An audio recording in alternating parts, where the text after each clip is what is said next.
บายดีทุกคนวันนี้ก็เป็นมือแฮปปี้นิวเยียร์อยู่วัดนิสัยยาลามนะทุกคนเนาะโซนนี้ก็เป็นตอนเศร้าๆทราฟิกมาแห้งหน่อยโซนนี้ทุกคนไปเบิร์นทุกคนเนาะไอ้เก๊ขอเข้าไปนั่งกันนะแล้วค่อยมาใส่หน่อยไปเบิร์นกันทุกคนเนาะไปเบิร์นกันนิวเยียร์อยู่วัดนิสัยยาลามนะทุกคนวันนี้กับวันที่18 เดือน4 ปี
แล้วก็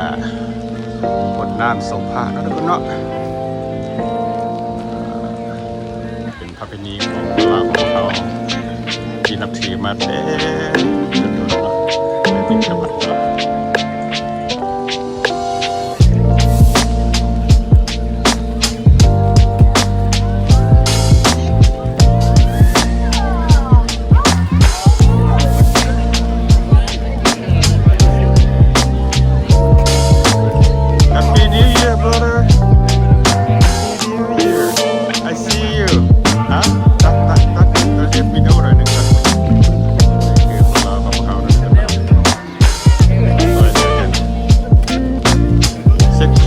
ชาติเลยสลับที่นี่นะครับใช้มันได้ประมาณ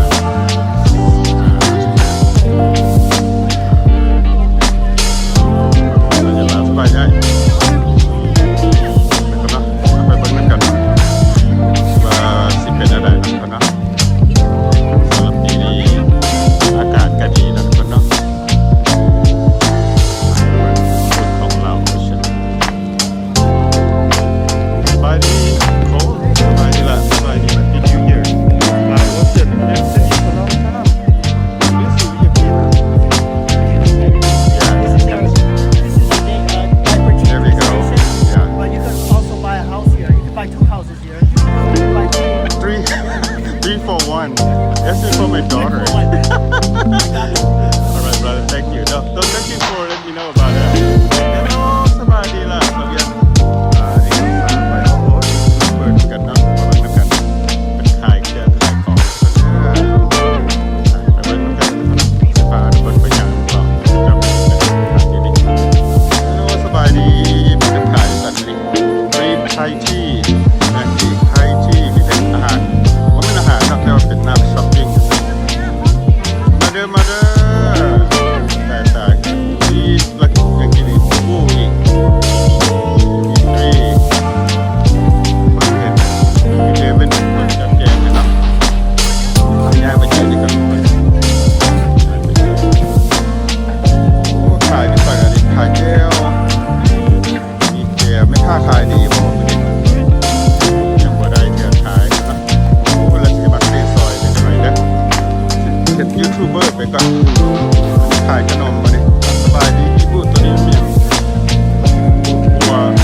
ที่ใส่อยู่ที่ซีแอตเทิลวอชิงตันนะครับบูธตัวนี้ก็เป็นขายอาหารสบายดีแฮปปี้นิวเยียร์อาใหญ่กระต่ายน้อยให้กันเอาจะหน่อยสิมาซื้อซอยสบายดีได้ขายดีบอมาเนี่ยได้ขายแล้วมาโอ้โหเนาะทุกคนเนาะซื้อกระเคนน้ำอ้อยนะทุกคนเนาะมาซื้อมากินกันถ้ามีอาหารลาวอาหารไทยเป็นอาหารดิบก็ได้ก็มีนะครับซื้อมาส่งซื้อมาซอยเป็นเนาะสำหรับผู้ที่กินนาลีลาว traditional music dance ไปต่อดีกว่า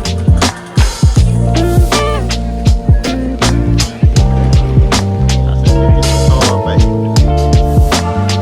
สบายดีอันนี้ขนมวัดขายโมขายโมเป็นสิ้นเหรียญก็ต้องพกปลากับมีแกงไม้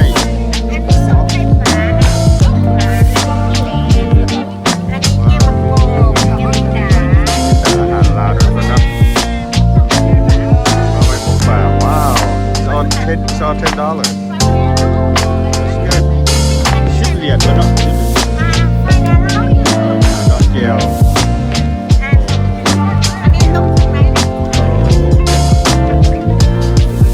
เด่นใจจะหน่อยสิมาซอยมาถ่ายรูปกันถ่ายกล้องแล้วทุกคนเนาะอย่าลืมมาเวซื้อกับเป็นทุกคนเด้อเขาสิจัดไปฮอดเปิดโป่งแรงมาเลยเนาะทุกคนเนาะ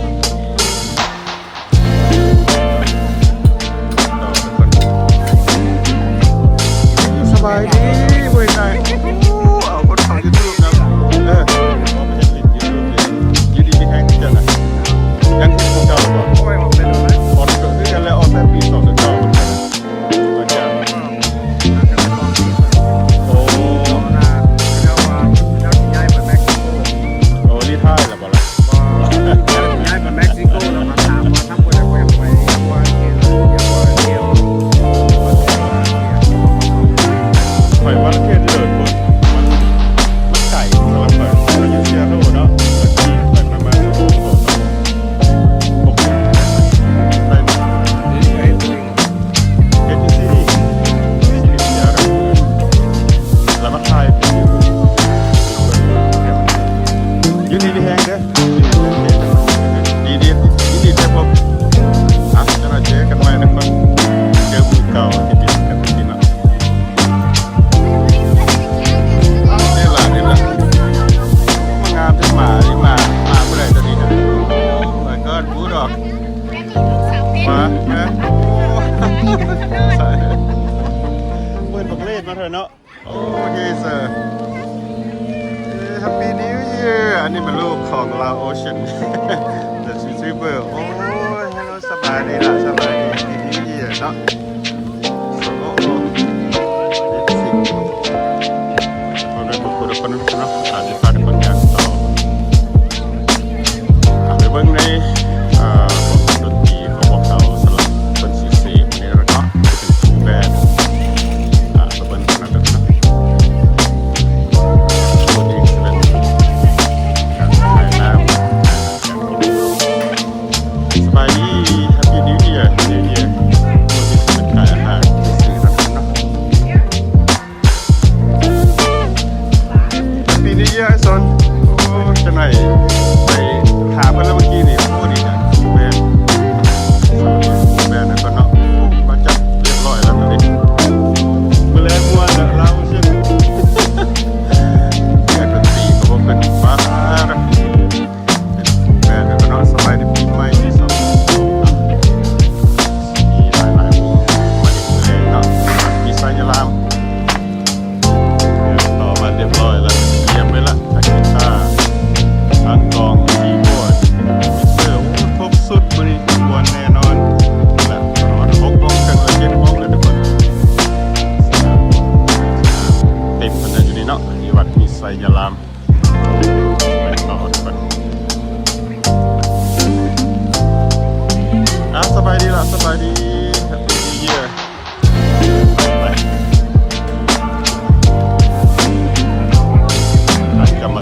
แข็งแห้งแข็งแห้งโอ้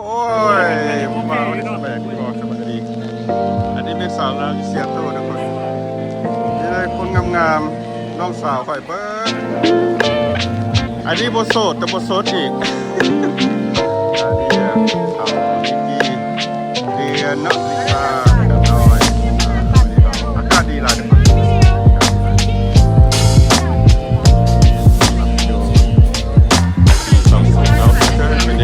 Where's mine?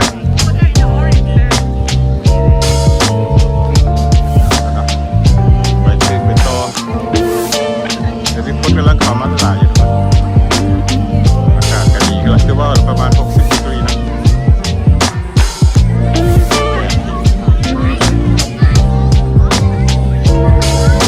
อันกองเสีย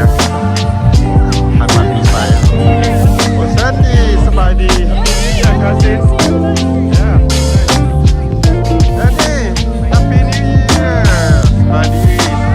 สบายดีมือแรกเจอกันโอ้เจ้าค้าประธานเยอะ Welcome to วัดเล่า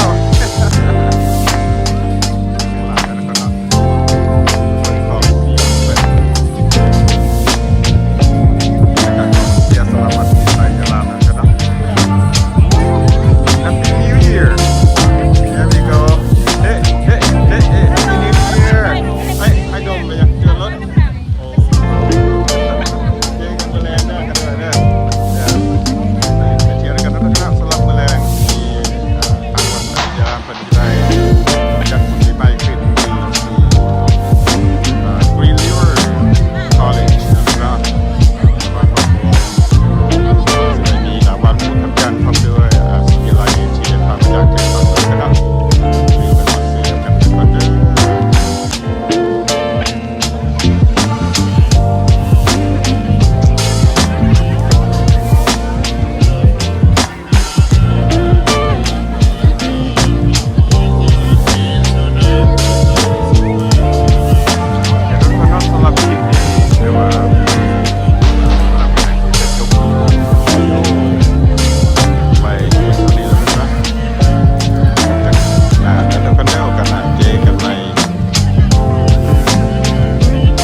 มีผู้ผู้หลายคนได้มาสปอร์ตวัดอริยรามโอ้มาดูกันทุกคนโซนนี้ก็ดีหลายทุกคนเพราะว่าเป็นมาทำบุญตักบาตรมีแต่คนงาม